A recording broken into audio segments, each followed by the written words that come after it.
How to change screen timeout setting in Windows 11. Hello everyone, welcome back to our channel and today we are back again with a new video. So without any delay, let's get into it.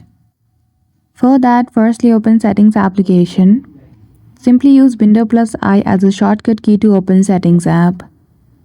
Then after go to System, scroll down and go to Power and Battery. Once you head toward this setting, you will see the option of Screen and Sleep. Simply click on the drop-down menu beside it, and there you will see different type of options. So here we have 4 options: on battery power turn off, when plugged in turn off screen after, on battery power, and when plugged in sleep after.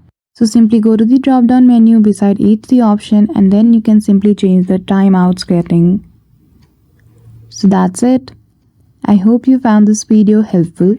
If you did, don't forget to give it a thumbs up and subscribe to our channel for such tutorial. Thank you for watching till the end.